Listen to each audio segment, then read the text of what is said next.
ಬಂದಿರುವಂತಹದ್ದು two of sorts ಬಂದಿದೆ. ಕೆಲವೊಂದು indecision ಅಲ್ಲಿ ಇರುವಂತಹದ್ದು, ಯಾವುದೇ ರೀತಿಯ ಡಿಸಿಷನ್ ಅನ್ನ ಮಾಡಕ್ ಆಗ್ತೀರಾ ಅಥವಾ ಕೆಲವೊಂದು ಡಿಸಿಷನ್ ಮಾಡ್ದಿರಾ ನೀವು ಸುಮ್ಮನೆ ಇರುವಂತಹದ್ದು ರೆಪ್ರೆಸೆಂಟ್ ಆಗ್ತಾ ಇದೆ ಬಾಟಮ್ ಆಫ್ ದ ಡಕ್ ಅಲ್ಲಿ. ನಿಮ್ಮ ಲವ್ ಲೈಫಿನ ವಿಚಾರದಲ್ಲಿ ರೀಸೆಂಟ್ ಪಾಸ್ಟ್ ನಲ್ಲಿ ಕೆಲವೊಂದು ರೀತಿಯ ಎಂಡಿಂಗ್ ಗಳಾಗಿರುವಂತಹದ್ದು, ಲವ್ ಲೈಫಿನ ವಿಚಾರದಲ್ಲಿ ಕೆಲವೊಂದು ರೀತಿಯ ಡಿಸ್ಟರ್ಬೆನ್ಸ್ ಗಳಾಗಿರುವಂತಹದ್ದು, ಅವ್ಯವಸ್ಥೆಗಳಾಗಿರುವಂತಹದ್ದು, ಸಮಾಧಾನ ಇಲ್ಲದೆ ಇರುವಂತಹದ್ದು ರೆಪ್ರೆಸೆಂಟ್ ಆಗ್ತಾ ಇದೆ. ಯಾಕೆ ಅಂದ್ರೆ ಲವ್ ಲೈಫಿನ ವಿಚಾರದಲ್ಲಿ ಯಾವುದೇ ರೀತಿಯ ಪಾಸಿಟಿವ್ ಬದಲಾವಣೆಗಳು ಆಗುತ್ತಾ ಅನ್ನುವಂತಹದ್ದು ನೀವು ಪಾಸ್ಟ್ನಲ್ಲಿ ನೀವು ನಿಮ್ಮ ಲವ್ ಲೈಫಿನಲ್ಲಿ ನೀವು ಆಲೋಚನೆಯನ್ನ ಮಾಡಿದ್ದೀರಿ, ಕೆಲವೊಂದು ಬದಲಾವಣೆಗಳಾಗುವಂತ ಸಾಧ್ಯತೆಗಳಿದೆಯಾ ಅಂತ. ಆದ್ರೆ ಎಂಡಿಂಗ್ ಗಳಾಗಿರುವಂತಹದ್ದು ಯಾವುದೇ ರೀತಿಯ ಸರಿ ಹೋಗ್ತಿಲ್ದೇ ಇರುವಂತಹದ್ದು ರೆಪ್ರೆಸೆಂಟ್ ಆಗ್ತಾ ಇದೆ. ತುಂಬಾ ಆಲೋಚನೆಯನ್ನ ಮಾಡಿರುವಂತಹದ್ದು ನಿಮ್ಮ ಲವ್ ಲೈಫಿನ ವಿಚಾರವಾಗಿ ನಿದ್ರಾಹೀನತೆಗಳಾಗಿದೆ. ಕೆಲವೊಂದು ರೀತಿಯ ಸ್ಟ್ರೆಸ್ಸಿಗೆ ಒಳಗಾಗಿರುವಂತಹದ್ದು ನಿಮ್ಮ ರೀಸೆಂಟ್ ಪಾಸ್ಟಿನಲ್ಲಿ ನಡೆದಿರುವಂತಹದ್ದು. ಲವ್ ಲೈಫಿನ ವಿಚಾರವಾಗಿ ಯಾವುದೇ ರೀತಿಯ ಅಂತ ಸಮಾಧಾನದ ಏನು ನಿಮ್ಗೆ ನಡೆದಿಲ್ಲ. ಆ ಕಾರಣಕ್ಕೇನೆ ನಿಮ್ಗೆ ಕೆಲವೊಂದು ವಿಚಾರಗಳನ್ನ ಡಿಸಿಷನ್ ತಗೊಳ್ಳುವಂತಹದ್ದು, ಡಿಸೈಡ್ ಅನ್ನ ಮಾಡುವಂತಹದ್ದು ನಿಮ್ಗೆ ಕಷ್ಟ ಆಗ್ತಾ ಇರೋದು. ನೀವು ಪ್ರೆಸೆಂಟ್ ಸಿಚುಯೇಷನ್ ಅಲ್ಲಿ ಬರುವಂತಹ ಆಫರ್ಗಳನ್ನ ನೀವು ಏನ್ ಮಾಡ್ತಾ ಇದ್ದೀರಾ ಅಂದ್ರೆ ರಿಜೆಕ್ಟ್ ಮಾಡ್ತಾ ಇದ್ದೀರಾ ಅಥವಾ ಮಿಸ್ ಮಾಡ್ಕೋತಾ ಇದ್ದೀರಾ. ಕೆಲವೊಂದು ಆಪರ್ಚುನಿಟೀಸ್ ಗಳು ಬಂದ್ರೂ ಕೂಡ ಅದರ ಬಗ್ಗೆ ನೀವು ಕರೆಕ್ಟ್ ಆಗಿ ಗಮನವನ್ನ ಕೊಡ್ತಾ ಇಲ್ಲ. ಯಾಕೆ ಕೊಡ್ತಾ ಇಲ್ಲ? ನಿಮ್ಗೆ ಗೊತ್ತಾಗ್ತಿಲ್ಲ ಏನ್ ಮಾಡ್ಬೇಕು.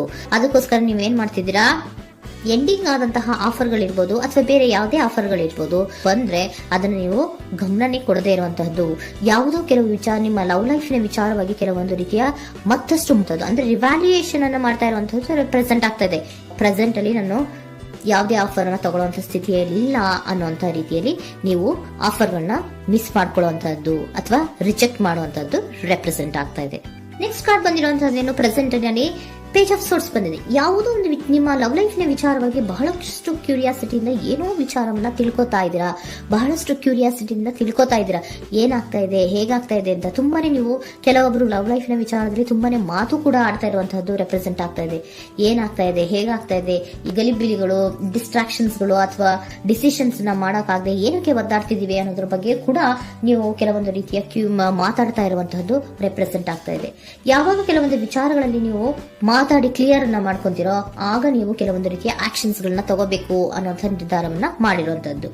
ಆಫರ್ಗಳು ಬಂದ್ರೂ ಕೂಡ ರೆಫ್ಯೂಸ್ ಮಾಡ್ತೀರಾ. ಆದ್ರೆ ಏನೀಗ ಹಿಂದೆ ಪಾಸ್ಟಿನಲ್ಲಿ ನಡೆದಿತ್ತೋ ಅದು ಯಾಕಾಯ್ತು, ಏನಕ್ಕಂಗಾಯ್ತು ಅನ್ನೋದ್ರ ಬಗ್ಗೆ ಕೂಡ ನೀವು ಮಾತಾಡುವಂತ ಸಾಧ್ಯತೆಗಳು ರೆಪ್ರೆಸೆಂಟ್ ಆಗ್ತಾ ಇದೆ ಅಟ್ ಪ್ರೆಸೆಂಟಿನಲ್ಲಿ.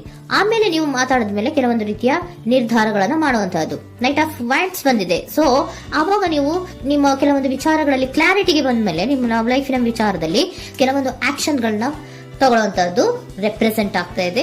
ಹಾಗೆ ಏನ್ ಆಕ್ಷನ್ಸ್ ಗಳನ್ನ ತಗೋತೀರಾ? ಈಗ ಕೆಲವೊಂದು ರೀತಿಯ ಆಫರ್ಗಳನ್ನ ನೀವು ಬಂದಂತಹ ಆಫರ್ಗಳನ್ನ ನೀವು ಏನ್ ಮಾಡಿದ್ದೀರಾ, ರೆಫ್ಯೂಸ್ ಅನ್ನ ಅಟ್ ಪ್ರೆಸೆಂಟ್ ಅಲ್ಲಿ ಮಾಡಿದ್ದೀರಾ. ಈಗಲೂ ಕೂಡ ನೀವು ಬಂದಂತಹ ಆಫರ್ ಅನ್ನ ನೀವೇನ್ ಮಾಡ್ತೀರಾ, ರೆಫ್ಯೂಸ್ ಅನ್ನ ಮಾಡ್ತೀರಾ ಅಥವಾ ರಿಜೆಕ್ಟ್ ಅನ್ನ ಮಾಡ್ತೀರಾ. ಯಾಕೆ? ಸೆಕೆಂಡ್ ಕಾರ್ಡ್ ನಿಮ್ಗೆ ಇಮಿಡಿಯೇಟ್ ಫ್ಯೂಚರ್ ನಲ್ಲಿ ಸೆಕೆಂಡ್ ಕಾರ್ಡ್ ಬಂದಿರೋದು ಯಾವುದು, ಹಾರ್ಮೆಟ್ ಕಾರ್ಡ್ ಬಂದಿದೆ. ಸೊ ಲೋನ್ಲಿನೆಸ್ ಅನ್ನ ರೆಪ್ರೆಸೆಂಟ್ ಮಾಡುತ್ತೆ. ಯಾಕೆ ಲೋನ್ಲಿನೆಸ್ ಅನ್ನ ರೆಪ್ರೆಸೆಂಟ್ ಮಾಡುತ್ತೆ? ಬೇಡಪ್ಪ, ಈ ಜಗ್ಲಿಂಗ್ ಗಳೇ ಬೇಡ. ತುಂಬಾ ಜಗ್ಲಿಂಗ್ ಇದೆ ನಿಮ್ಮ ಲವ್ ಲೈಫಿನ ವಿಚಾರದಲ್ಲಿ. ಕೆಲವೊಬ್ಬರಿಗೆ ತುಂಬಾ ಜಗ್ಲಿಂಗ್ ಇದೆ. ಯಾವಾಗ್ಲೂ ಬ್ಯಾಲೆನ್ಸ್ ಅನ್ನ ಮಾಡ್ತಾ ಇರ್ಬೇಕು. ಈ ಕಡೆಗೆ ಹೇಳಿದ್ರೆ ಆ ಕಡೆಗೆ ಹೋಗುತ್ತೆ, ಆ ಕಡೆಗೆ ಹೇಳಿದ್ರೆ ಈ ಕಡೆಗೆ ಬರುತ್ತೆ. ಯಾವ ಕಡೆ ಅಂತ ಮಾಡೋದು ಅನ್ನುವಂತಹ ಆಲೋಚನೆಯನ್ನ ಮಾಡ್ತಾ ಇರುವಂತದ್ದು. ಸದ್ಯಕ್ಕೆ ಯಾವುದೇ ಆಫರ್ ಬೇಡ, ಸ್ವಲ್ಪ ಒಂಟಿಯಾಗಿರೋಣ ಅಂತ ನೀವು ಆಲೋಚನೆಯನ್ನ ಮಾಡ್ತಾ ಇರುವಂತದ್ದು ರೆಪ್ರೆಸೆಂಟ್ ಆಗ್ತಾ ಇದೆ.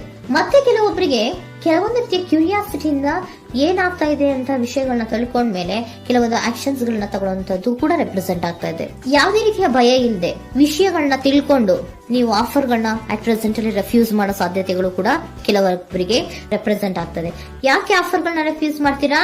ನಿಮ್ಮ ಲವ್ ಲೈಫಿನ ವಿಚಾರದಲ್ಲಿ ಬರೀ ಜಗ್ಲಿಂಗ್, ತುಂಬಾ ಬ್ಯಾಲೆನ್ಸ್ ಅನ್ನ ಮಾಡ್ಬೇಕು. ಯಾವ ಕಡೆ ಮಾಡ್ಬೇಕು, ಹೇಗ್ ಮಾಡ್ಬೇಕು ಗೊತ್ತಾಗದೇ ಇಲ್ಲ. ನೀವೇನ್ ಮಾಡ್ತೀರಾ, ಸ್ವಲ್ಪ ದಿನದ ಮಟ್ಟಿಗೆ ನಾನು ಲೋನ್ಲಿ ಆಗಿರ್ಬೇಕು ಅನ್ನೋದನ್ನ ಇಲ್ಲಿ ನಿಮ್ಗೆ ಲವ್ ಲೈಫಿನ ವಿಚಾರವಾಗಿ ರೆಪ್ರೆಸೆಂಟ್ ಆಗ್ತಾ ಇದೆ. ಈ ಎಲ್ಲಾ ಕನ್ಫ್ಯೂಷನ್ಸ್ ಇರೋದ್ರಿಂದಲೇ ನಿಮ್ಗೆ ಬಾಟಮ್ ಆಫ್ ದ ಡಕ್ ಬಂದಿರುವಂತಹದ್ದು ಟೂ ಆಫ್ ಸೋರ್ಟ್ಸ್ ಬಂದಿರುವಂತಹದ್ದು. ಸೊ ಇಂಡಿಸಿಷನ್ ಆಗ್ತಾರೆ ಅಂತ ಏನ್ ಮಾಡ್ಬೇಕು ಗೊತ್ತಾಗಲ್ಲ. ಅದಕ್ಕೇನೆ ನೀವು ಇಲ್ಲಿ ಕುತ್ಕೊಂಡ್ಬಿಟ್ಟಿದ್ದೀರಾ, ನನ್ನ ಲವ್ ಲೈಫ್ ನ ವಿಚಾರವಾಗಿ ಯಾವ ನಿರ್ಧಾರವನ್ನ ಮಾಡಬೇಕು ಅನ್ನುವಂತಹ ಆಲೋಚನೆಯನ್ನ ಮಾಡ್ತಾ ಇರುವಂತದ್ದು, ಹಾಗೇನೆ ಮಾಡುವಂತದ್ದು ನಿಮ್ಗೆ ರೆಪ್ರೆಸೆಂಟ್ ಆಗ್ತಾ ಇರೋದು. ಕೆಲವೊಬ್ರು ರೆಫ್ಯೂಸ್ ಅನ್ನ ಮಾಡಿ ಮುಂದೆ ಹೋಗುವಂತ ಸಾಧ್ಯತೆಗಳು ಇರುವಂತಹದ್ದು, ಮತ್ತೆ ಕೆಲವೊಬ್ರು ಆಫರ್ ಗಳನ್ನ ಬರುವಂತದನ್ನ ಬ್ಯಾಲೆನ್ಸ್ ಅನ್ನ ಮಾಡಬೇಕು, ಜಗ್ಲಿಂಗ್ ಅನ್ನ ಮಾಡಬೇಕು, ಸದ್ಯದ ಮಟ್ಟಿಗೆ ಒಂಟಿಯಾಗಿ ಇರೋಣ ಅಂತ ಆಲೋಚನೆಯನ್ನ ಮಾಡ್ತಾ ಇರುವಂತದ್ದು ರೆಪ್ರೆಸೆಂಟ್ ಆಗ್ತಾ ಇದೆ. ನಿಮ್ಗೆ ಏಂಜಲ್ ಗೈಡೆನ್ಸ್ ಏನ್ ಕೊಡ್ತಾ ಇದ್ದಾರೆ, ಡೋಂಟ್ ಸ್ಟಾಪ್. ಇಲ್ಲಿ ಡೋಂಟ್ ಸ್ಟಾಪ್ ಇನ ಅರ್ಥ ಏನಪ್ಪಾ ಅಂದ್ರೆ, ಯಾವ ಕೆಲವು ವಿಚಾರಗಳ ಬಗ್ಗೆ ಕ್ಲಾರಿಟಿ ಬೇಕು ನಿಮ್ಗೆ, ಯಾವ ವಿಚಾರಗಳಲ್ಲಿ ನೀವು ಕನ್ಫ್ಯೂಷನ್ಸ್ ಅಲ್ಲಿ ಒದ್ದಾಡ್ತಾ ಇದ್ದೀರಾ, ಏನ್ ಕ್ಲಾರಿಟಿ ಬೇಕೋ ಅದನ್ನ ಧೈರ್ಯವಾಗಿ ಮುಂದೆ ಬಂದು ಅದನ್ನ ಕ್ಲಾರಿಟಿಯನ್ನ ತಗೊಂಡು ಮುಂದೆ ಹೋಗು, ಅಲ್ಲೇ ನಿಂತ್ಕೋಬೇಡ ಅನ್ನುವಂಥದ್ದನ್ನ ನಿಮ್ಗೆ ಹೇಳ್ತಾ ಇದ್ದಾರೆ.